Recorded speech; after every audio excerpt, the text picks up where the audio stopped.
Okay, dumako na tayo dito. Ito na naman po tayo sa panibagong TVJ Update.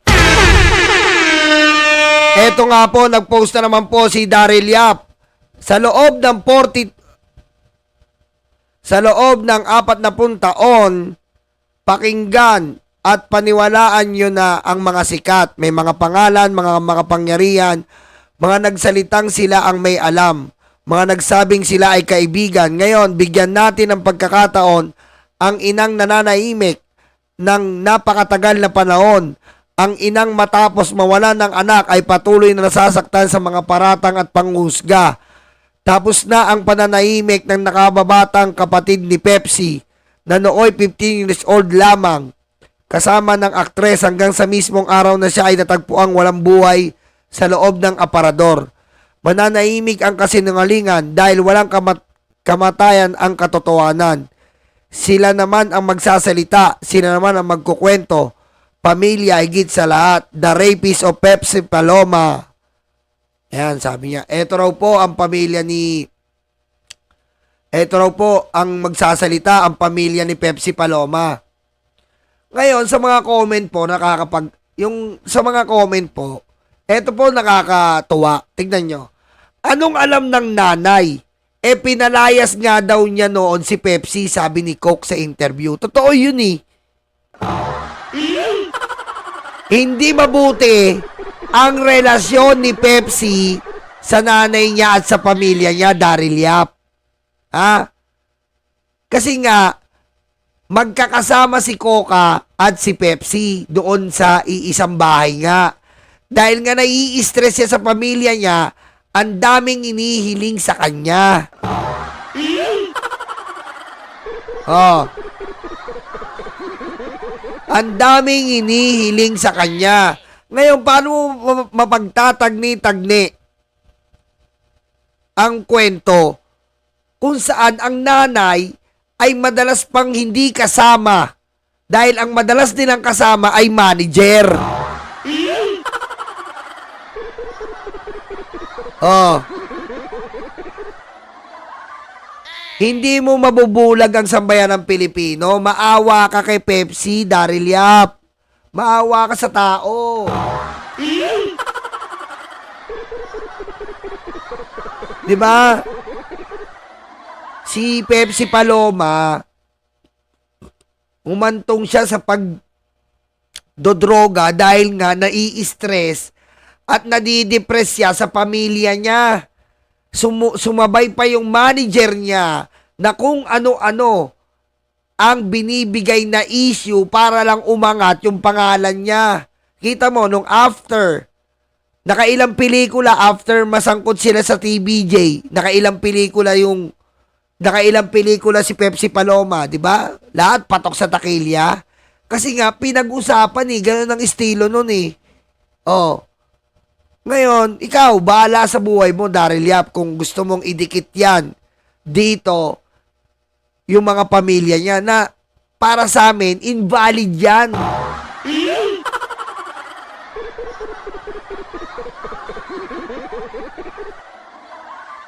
Oh, invalid yan. 'Di ba? Kasi nga mas tawag dito, mas matagal pang kasama ni Pepsi ang manager. Hindi sila in good terms. Oh. Hindi sila good terms ng nanay nila. Tapos kaya idudugtong mo, ano kukwento ng nanay? Yung pag-aaway nilang mag-ina?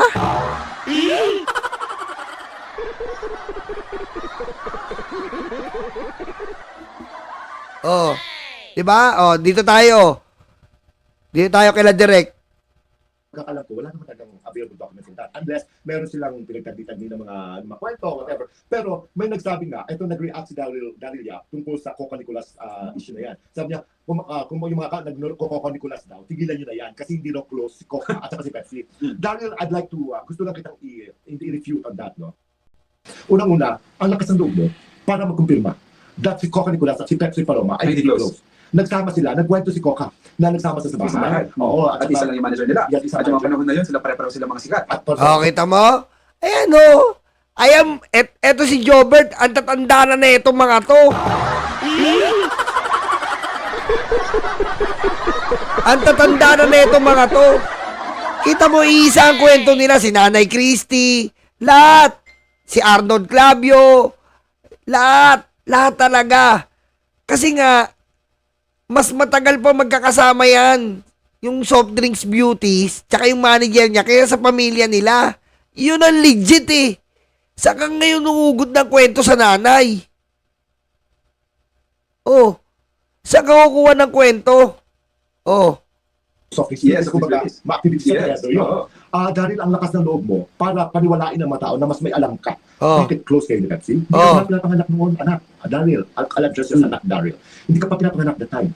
And how dare you para paniwalain tao na hindi close si Coca at si Pepsi? What do you know about them? Hindi ka pa pinapanganak. Yung documents na hawak mo, I don't know if it will suffice your claim na hindi sila close.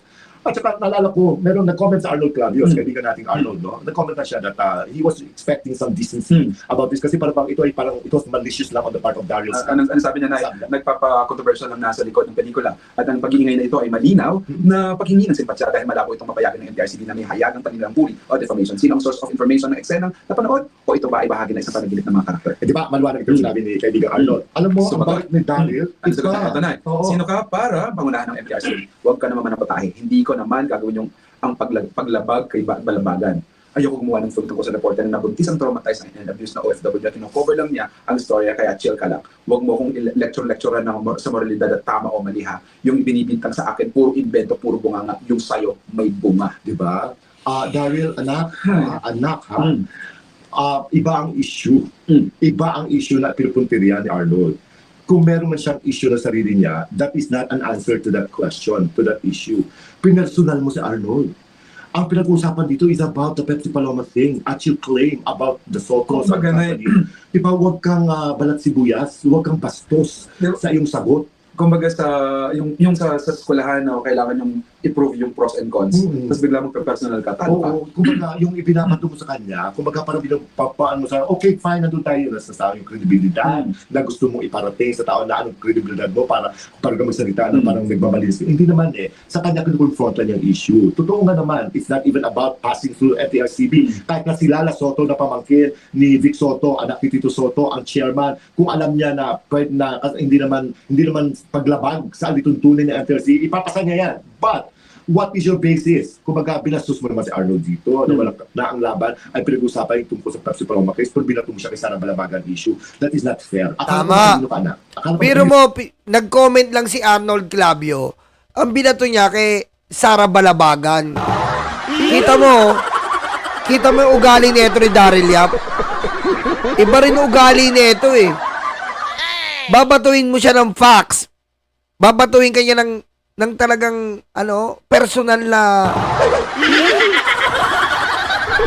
Kailangan rin din katalimuhan sa pagkakas. At ilalagay kasabay pati. Sinasabi ko palagi sa mga pamilya ko sa anak ko na hindi baling hindi ka masyado matalino basta marunong kang rumispeto at may pagmamahal ka sa kapwa na ibinibigay. Yes, oo. Kumbaga, ang sa atin dito, panindigan mo to. Okay, andyan ka na, di ba? Ginagawa mo yung pelikula for whatever reason you have. Kung gusto mo pasikat, go. Kung gusto mo ibang out of the box kumpara sa ibang mga director, kasi ibang style mo eh. Ibang style mo, ibang may dimalakanya mo. Talagang nilagyan mo ng tapa, whatever. But this thing is very, very sensitive and very malicious. Alam mo, nagkakataon nito, nangyayari ito na normally napapansin mo, pag malapit ang eleksyon, si kaibigan ko, di ba laging binabatuya, binabalik yung Pepsi Paloma case, binabalik sa kanyang grupo. Yung kay Vic Soto, bakit hindi na patunayan? Bakit hindi sila nagdemanda? Bakit yung sinasabi nila na nag-apologize daw yung mga Soto sa that types of people's tonight? Actually, hindi ko nabasa, at saka I don't believe it. Dapat pinursu sila ng government because that's rape. Oo. Dapat doon pa lang kinulong sila. Kung Rape is rape. Yun nga ini-explain natin eh. Kung pinost po ng ng People's Journal yon, kinuha na kagad ng gobyerno yon. 'Di ba? Aayaan ba ng gobyerno natin noon na yung ang tawag dito, yung isang minor de edad ay ma-rape? Kukonsintihin ba ng gobyerno natin yon? Isipin nyo nga. Oh, yun ang inaano nila yung People's Journal eh. Nasaan? Wala sila mapakita eh. Kasi nga wala. Oh. Ibig sabihin, hindi na napatunayan. Nice. Sige, sa vineyard mo, may nakausap ka ba tungkol dito na may mga kaso bang pwedeng ibigay sa kanya? Ako, parang somebody reliable, no? Really communicated with me, no? Hindi ko na papangalanan, Yes. no? Siguro mga ano to, mga concerned citizens sa Masotos. I heard that they are filing cases. They're considering of filing cases. Pero hindi ko alam kung when, kung gaano ka-extensive ito. Pero ito pa lang, dito pa lang sa title ng pelikula, dito pa lang sa mga pinapakita na sa part ng kalang promo, mga teasers nila. If I were the Sotos, talagang kakasuhan ko sila. Diyos ko, ito pa, hindi na pa nila puli. This is really grabe. Ganito lang na, sabihin lang natin, for example, hindi yung kabuuan ng story hindi natin nakita. Pero yung teaser na sinabing Vic Soto, ni-rape ka ba ni Vic Soto? Oo, sinabi ng Perse Paloma. Teaser lang to, oo, sige, maaaring And ibang that's part of the may film. twist. At it's part of the, pero ito yung pinalabas nila na teaser. Yes. At yun ang pinakita at pinapanood ngayon ng maraming, at gustong-gusto niya, feeling ko gustong-gusto na to, Nay, na pinag-uusapan siya. Ngayon, Nay, sa tingin mo, hindi maniniwala o hindi mag-iisip ang mga tao na totoo yung sinasabi na Vic Soto ito? Yun nga eh. Yun ang mas mahirap dito sa bansa natin. And with this kind of... Magsabi ka sa akin! Ipaliwanag mo! Wait lang. Itong kay Daryl Yap na ito, yung ganito style na ano niya, na parang destroying the names of these people. It's unlikely of a good artist. Oo, hindi ito. Ano, Kita mo yung mga ganito kasi, hindi ito, hindi ito normal eh. Pagsira ng pangalan to eh. Di ba? Ang title mo, The Rapist of Pepsi Paloma.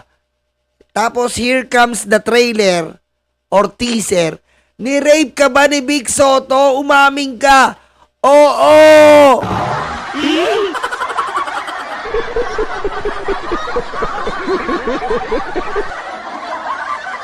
Alam mo yun, parang diniin mo na yung tao eh. Ang title, The Rapist of Pepsi Paloma.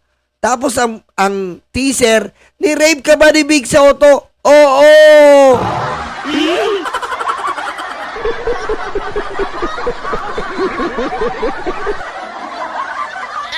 Pero mo yun, sinagot mo na kagad eh. Parang tinapos mo na nga yung pelikula eh. Anak ng butete naman oh. this is not a dark, this is not a license para sabihin mo na ako eh. Iba ako. Ibang klaseng filmmaker ako. Kung bagang malakas na, kung matapang ako. Pero supportahan mo ito, ha? Sabi ni Baka Gilbert, makita kayo ng fourth floor. Yes, sabi ni Gilbert, libelous and defamatory. Yes, baka Politically motivated, sabi ni Manton. Calling Bossing Vic as the rapist, Oo. sabi ni Rasmon, ni Bev Viso. Di ba, ito yung nagbubuo sila ng panibagong public opinion para ibalik yung paniniwala ng ibang tao na hindi naman napatunayan. Sana napatunayan. Alam mo kung ito ay isang court case at may verdict, na ito yung nangyari, baka pwede mo gawa ng story. Tama! Sa Amerika, ba yung magkapatid na sasabi natin na pumatay sa kanilang mga Yes, magulang? yes. At least, di ba, nasintensyahan sila at gagawin natin ng pelikula or whatever, isang But documentary. it was a documentary. Oo. Oh, you wanted to help, you are concerned about it, she's your fellow Longo Peño or kung anong tawag sa kanya. Eh, kasi gawa ka ng kausapin ng pamilya na buhayin ulit yung kaso at hindi dito na parang ang pinaka-teaser mo Tama yun. Kita mo. Yun yung sinasabi natin. Pinakita natin kanina. Kasama niya yung pamilya. Oh, bakit hindi mo na lang sinabi, Daryl, buhayin yung kaso? 'Di ba? Kung nakita mo na pala. Oh, kung nakita mo na pala at narinig mo na sinasabi na si TVJ ipabuhay mo yung kaso.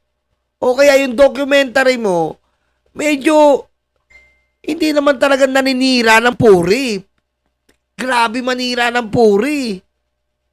Alam mo yon, yung climax ng story talaga ang pinili mo na ni-rape ka ba ni Vic Soto? Talagang Vic Soto.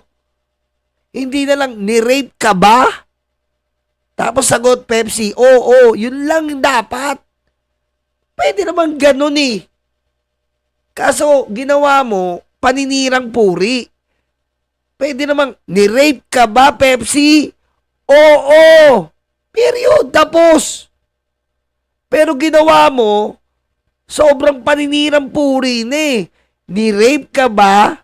Biglang nagkaroon ng pangalan, Big Soto. Iba yan. Oh. Iba yan. Paninira yan. Mas sinabi ka hindi na kay Coco Lula. Yung imagine mo parang, kasi nagsalita doon si Sarsi. Yes, Sarsi Emmanuel. Kasi sinabi niya na hindi totoo ang pangyayari because gimmick lang yun ng Yes. dating manager, the late manager, no? No desecration of the dead. Pero syempre, kilala ko si Dr. Relax. May talaga sa gimmick yun yung panahon niya. Ngayon sabi niya, so hindi raw, ito, alam mo, balik niya ulit. Binalikan niya si Sarsi. Sabi niya, bakit? Hindi naman daw sila close si Pepsi. Si Sarsi daw hindi ma-close si Pepsi kung wala ka Close siya. si Sarsi. So kayo ang close. Siguro may buhay ka na nung nakaraan hindi namin nakita. Kumbaga, malakas ang loob mo, anak. Don't presume to know everything. Nasabi ni Jello Owa Ferina, suicidal move by the director and the cast. Mapalabas man to, mahihirapan na uli makakuha ng mga projects in the future. Don't burn bridges. I agree. I agree. Even the stars na ako, di ba, naniniwala pa ako. Ikaw, Yes. ano, if you were... Yan, sabi, for me po, Gina Alahar so disappointed. Di ba, kayo, totoo, ako nga, nilawakan ko pa, ha, kahit sabihin mo na, syempre, I also got disappointed, no? Kahit sabihin mo na actor ka lang, Yes. kasi Singapore Yes. lang yan. Which, sa atin naman, objective lang. Yes. Pero totoo yan, baka akala makakuha pa sila mga projects sa mga sunod, mahirapan na sila. Kasi syempre, yung stigma na kanilang pinoportray, na aware naman sila na hindi ito, bakit mo tinanggap just for the money? Tama. Gina, Yun ang problema rin nila Gina Alahar dyan. Yun ang problema ni Gina Alahar dyan. Kumbaga, putik, sinugal mo yung ano, sinugal mo yung pangalan mo para dyan sa ibang movie na yan. Na paninirang puri. Kumbaga, ano ka eh, legend ka na, Gina Alahar. Tapos, kapwa mo, legend, ang sisiraan mo na, di ba, parang, miski sino naman, hindi mo dapat tanggapin yun na tungkol kay Pepsi Paloma. Siyempre, bilang respeto, di ba, alam mo yun, may ganun tawag tayo eh. Anong tawag doon? Delikadesa. Yun po yung Miss Gina Alahar. Dapat po, meron tayong konting delikadesa. Dahil alam naman natin sa sarili niya, sa tinanda natin sa industriya, eh, puro kasinungalingan lang ang kumabalot dyan sa Pepsi Paloma na yan. Na iba po talaga ang kwento, pero tila naubos yung delikadesa natin doon eh.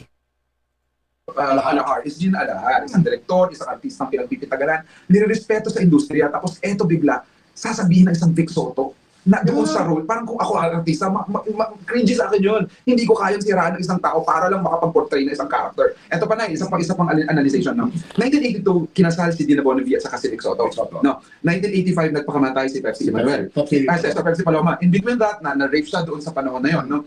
Anong nangyari kay Dina Bonavia? Hayaan niya lang kung totoo nangyari yun? Alam mo, that time, kasi syempre buhay na saksi ako, Yes, part yes. of that industry. Syempre pinag-usapan yun. Of course, sila Dina, wala naman silang ginawa. Kasi unang-una, syempre, hindi something very legal. So, naghintay sila ng court cases. Wala naman sinampang kaso kina Vic. Wala sinampas sila. Vic ang nag-file ng kaso against Ray de la Cruz. Because sa kampo ni Ray, nanggaling yung issue na yun. Kung lang. Pero pinatulan talaga, pero wala naman nag-file ng kaso against them kasi kung meron talagang rape, ay talagang naposto yun. Hindi yung pababae ng government kasi malaking pangalan sila. At saka nung panahon na yun, sa pagkakaalam ko ha, eto Daryl, okay, I was not privy on the life of Pepsi Paloma personally, okay, wala akong hindi ko siya nakakasama. Pero that time, no, syempre ayoko ma-hurt syempre kaluluwa ni Pepsi Paloma. Pero that time, narinig ko na that she was into drugs. She was into drugs because depressed because she was exploited by her manager. Pinagubad. Sa murang edad. Oo, at saka yung mga pamilya niya needed money left and right. Kaya walang choice. Isang breadwinner. Yeah, she was the breadwinner. She would do everything to support her family. She was into drugs. At saka, kilala ko pa that time, hindi ko lang papangalanan. May boyfriend siya na male model. Jeff ang pangalan, hindi ko lagi nakapilido. Jeff ang pangalan, was deep into drugs. Lagi yung nakatambay sa Ambassador Hotel. Do you know where Ambassador Hotel is, Daryl Yang? You're just a new boy. Bakit ka pa Kita pinapangalan? mo? Yan ang mga legit na kwento. Oh, kita mo? Yan ang mga legit na kwento. Bata pa lang, pinapayagan ng magulang maggubad. Gets yung logic? Tapos, here comes na papakita mo ngayon yung magulang na magsasalita para kay Pepsi Paloma. Dapat tinanong muna, Daryl, unang tanong mo, bakit tinaya mong maggubad ang anak mo ng bata pa lang?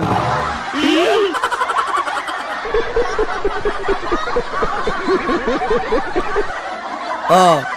Tapos may boyfriend, si Pepsi Paloma, na isang drug addict. Oh. Yan. Oh. Sa may Ambassador Hotel, nagkikita. Oh. Na-exploit yung bata. Dahil kailangan niya, breadwinner siya. Ayan ang mga totoong istorya eh. Yan ang mga totoong istorya. At kung dapat, na-rape talaga si Pepsi Paloma, nagkaso yung manager. Pero ang nagkaso, ang Tito Vic and Joey. Yan ang mga malilinaw dyan eh. Oh. At that time, it was nandun yan sa may Malate, sa Along Mabini Street. Oh. Kabayan niya ng mga ibang artista, lalo mga sexy stars, no? Si Pepsi Paloma had a boyfriend named Jeff. Kilala namin si Jeff. Grupo ng mga nagda-drugs yun. Kumbaga, ang balita na lure ito sa drugs to sa ano, because hindi ko rin siya pwede masisi. Because syempre, may mga tao na minsan nagsusumbong sa alak, nagsusumbong sa droga para na makaligtas, ma-escape from the realities of life, from the pains because of the exploitation and depression. Siguro, we didn't know really exactly what was in her heart and mind when she committed suicide. But I know these are some factors kung bakit siya na-depressed because of the, alam mo na, yung exploitation of her sa industry na kanyang pinasukan. Kasi wala siyang Ay, choice. nakakatakot ang pinasukan ni Dad. Nakakatakot. Nakakatakot ito. Tapos na merong nag-message sa'yo. Ah. May nag-message sa'yo, di ba? Yung pinorward mo sa akin. No. Yeah. Ano ba yun? Pwede Diba natin may message? Ano mo? May nag-message sa amin, ha? May nag-message sa amin na message. Ito, isa ito sa mga latest na napadala sa amin. JC? Ah, Oh, si JC. JC. Ano mga na? Ito ha. Ito, may nag-message sa amin. Ewan namin kung totoo ito. Okay. I remember sa isang event, pina-duty kami ng agency namin sa BGC. Mga artista nandun. Naalala ko lang, gawa ng issue ngayon. Nakita ko to si Sir Daryl pinalaya sa isang event kasi hindi siya invited that time.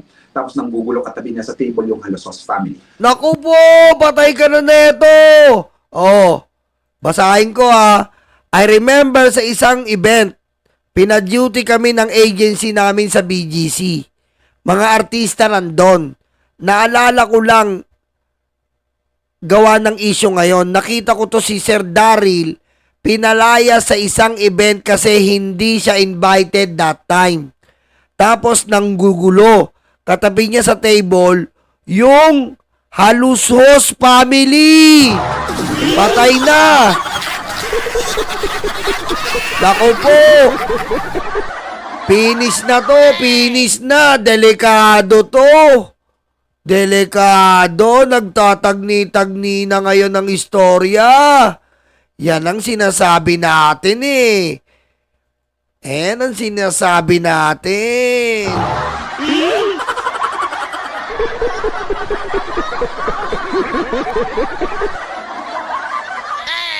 Madilim ang paligid.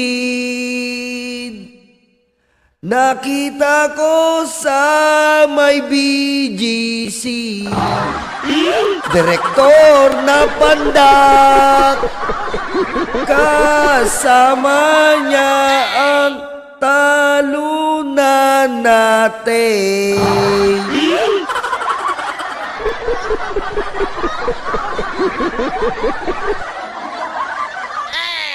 Ewan ko, ewan natin, sila ang pakana.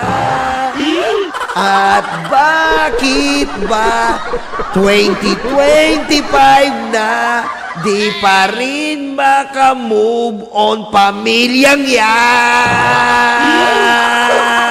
At ngayon, di pa rin alam kung bakit sisiraan nyo ang trio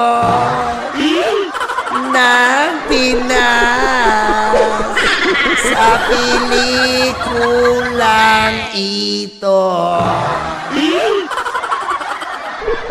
Patay. Tapos. Patay kayo. Huling-huli kayo sa camera. Diretso natin. Maganda to. Why we are putting this, no? Yes. Ako nung nabanggit ang Halusos family, parang what came to mind is that, posible bang may kinalaman ang mga halusos? Sana hindi. Sana hindi, di ba? Because alam naman natin ang pinagdaanan ng mga halusos at ang mga soto. Like Bulaga Group, ito at saka yung tape, management, at saka GMA7, remember kung paano natalo ang mga halusos sa grupo ng TVJ, sa pangalan, sa title, Yes. ng Sa maraming dahilan. Kaya, di ba, kaya umalis, lipat at nawala na ng show doon sa GMA7. Kumbaga, kasi kung titignan mo lang talaga, honestly, syempre parang kung idudugtong mo yung kwento, kung totoo itong minessage sa ating isang hindi natin kakilala pero isang concerned citizen, ay posible may kinalaman ng mga halusos. At kung no, huwag naman sana. Kasi matagal naman sila may pinagsamahan. I hope kung ano man ang nangyari sa would be water under the bridge, no? Sana naayos na yung total, something like that. Pero sabi ko nga, so there's so much politics talaga dito. Pero alam ko, kung hindi man mga halusos, there's something very political here. Kasi lagi na nila gusto nila i-demolish ang mga Sotos because the Sotos are performing very well. Yes! Una si Vic Soto is not a politician, but he has a son who is a very, very And I'm promising. waiting for him to be the president of this country. Because Vico Soto for president, wala nang makakapigil dyan! Vico Soto for president, itatak nyo yan sa Pilipinas. Wala nang makakapigil dyan. Vico Soto na. Ano pang hinihintay mo?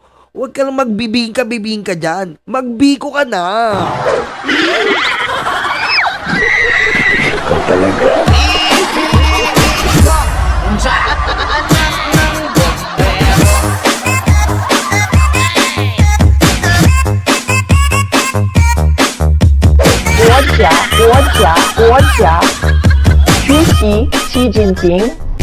Vico Soto lang tayo. Ano ka ba? Nagbibibingka ka pa? Vico Soto na. Di ba? Yes. pang mabigyan pagkakataon at mahinog sa mga Yes. komunidad, di ba? Ang ganda ng utak. Tito Soto is running again for Senate. Alam mo natin kung gaano kabuting tao ang pamilya Soto. Tito Sen, mahal na mahal ko yan. Not because mahal na ko, pero nakita natin how he performed. That's why nasa top siya. Nasa top siya sa mga electionist for senator, for senator this 2025. Alam mo, dahil ang tapang mo, pare. Ang tapang mo, Nakakatuwa sana yung tapang mo kung naitatama sa ilalagay sa lugar. o sabi nga ni... It doesn't deserve the Kari- spotlight, walang respeto. Mm. Sad. Nakakainis ko lang, no? Halimbawa, si Charito Solis, no? Nakatrabaho niya sa OK Cafe Rico for the longest time si Vic Soto. Tapos siya magsasabi na, parang weird lang. Ngayon, kung halimbawa sa teaser na ito, hindi to yun yung totoong kabuuan ng kwento. Pero bakit mo nilagay sa teaser? At saka, malakas nga na loob mo. Bakit? Nakausap siya to Solis? Oh. Patagal ka patay, baka hindi ka pa napanganak nung namatay. Nagkausap kayo ng personal? Nagkausap kayo. Yun ang problema pa. Kilala mo si Charito Solis? Paano ka nakipag-interact kay Charito Solis? Eh kung tutuusin, ang Tito Vic and si Bossing ang pinakamatagal na kasama yan dahil sa OK Caperico. Oh. 'Di ba? Kaya paano mo mapagtatag-nitag nito? 'Di ba? Oh. Eh ilang dekada, 'di ba? Dekada inabot yung OK Caperico. Oh, Charito Solis, Bossing, Prinsipe K. Tapos sino ba yun? Yung De Leon, yung lady niya, yung unang-una. Unang-unang lady niya. Siyempre, hindi mawawala dyan si Alice Dixon, my first love. You'll always be my one. Musuka. Arigato, watacho, tatimo, atito. Diba? Hindi mo mawawala dyan si My Baby Loves Alice Dixon. Ayan, Tweety De Leon. Diba? Charito Solis, Ruby Rodriguez, Tweety De Leon, Enteng Cabisote, Prinsipe K. Ayan yan eh.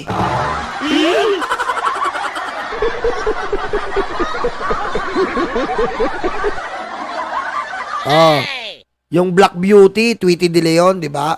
Yan ang mga alam natin eh. Oy, Hill, ako yun, si Alice Dixon.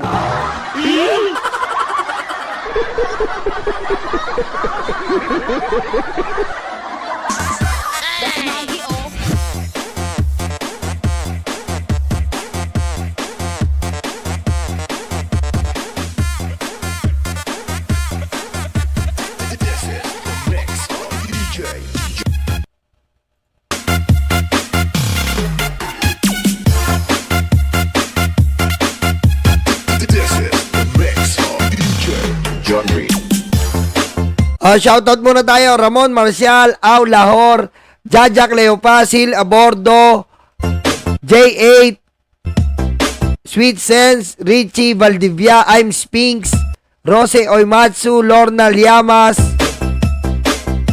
Ma'am Shirley, One Squad, I love you, Chai Chair, Chai, hello. Ma'am Ulalain Kamandag, Mami Irene, Daddy Armin, Mami Bengay, Mami Norma, Tita Wimi, Jovi Gali, Ma'am Lynn Tamori, Ramon Marcial, Arnel Yage, Vicky Boy. Muna, Hey!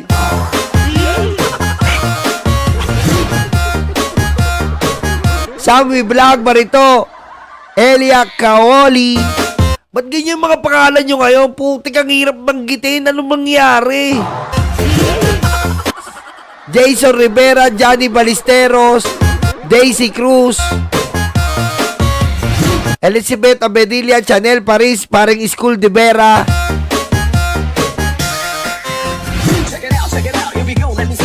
Ma'am Eva Narita, ayan, daming Eva dito, Ma'am Eva Hernandez, sino ba isang Eva? Sir Roger Mabait, Sir Renuel Jose, Farah, Green Day, ito si Green Day, ang tagal na ito, senior citizen na sa akin to eh.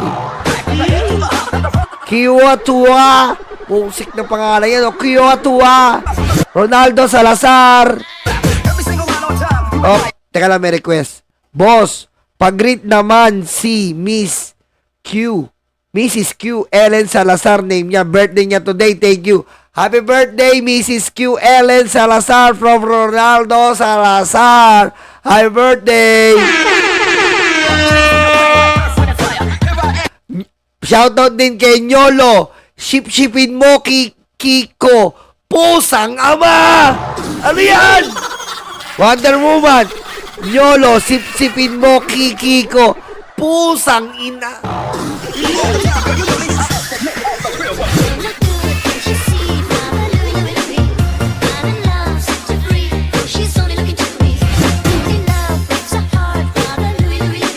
Josephine Jimenez, LD Channel from Rizal, AIU, Enrico Aparante, Rizalito Loyola, pusang ama. Paring Robbie, RR Jem, Lori Paardo. Oy, happy birthday LG Tunnel. Ayusin niyo yung pangalan nyo! Pusang ama.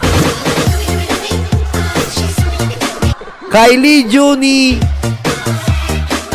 Oy, Rani Sierra, One Squad Forever, shout out.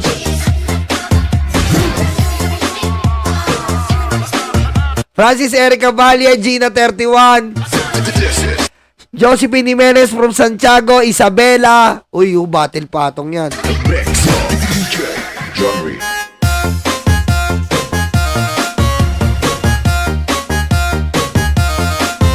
Patay tayo dyan. St. Peter, Ruby Tabelin.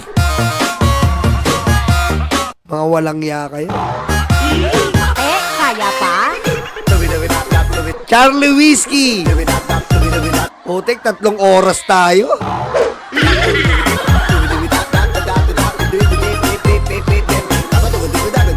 Coffee Jam, Chinita ako, Lucy Sia, Nyolo, sip-sipin, hindi ito lugar para makipag-fret sa host. Respect, warning ka na. Nagalit na yung ano ko. Nagalit na si Lucy. Magalit na si Sister Lucy. Okay, ayaw mo na Sister Lucy. Ako na bahala.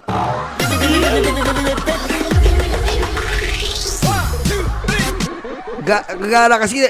Eli Kawole, hello. Manuel So. Natakot kasi ako paglabas ng sip-sipin. Lumabas si St. Peter. Parang delikado talaga eh. Lumabas si St. Peter. Parang tinatawag ako eh pag delikado.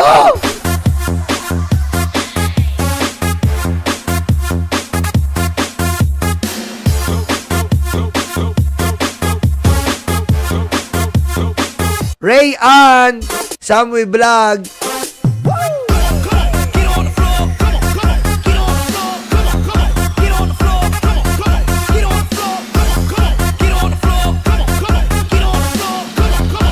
Miss Calderon. Bate Mix Club. Okay. Mary Angeline. Ina mo ka, St. Peter, kinabahan ako sa'yo. Rona Romanza de Sarsa. Ay, mga... Ay, from Milano. Eurocopter. Ma'am Silvia Aramil. Eurocopter.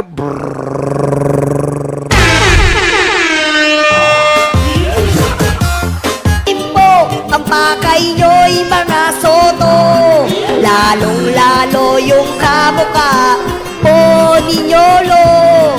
Yung tiga Pasig na pangalan, Vico Soto.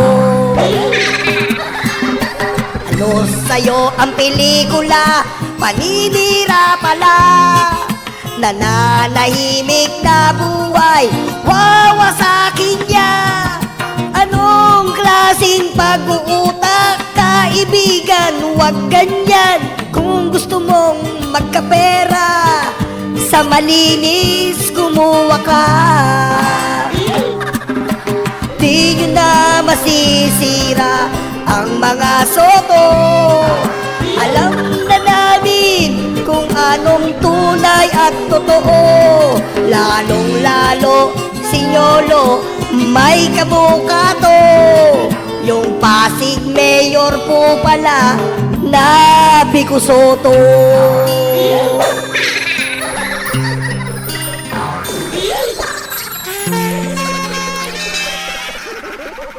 Thank you, I love you so much.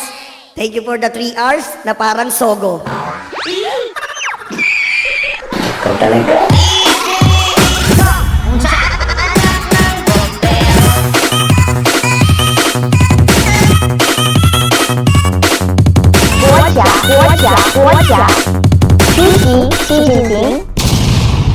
Maraming salamat po.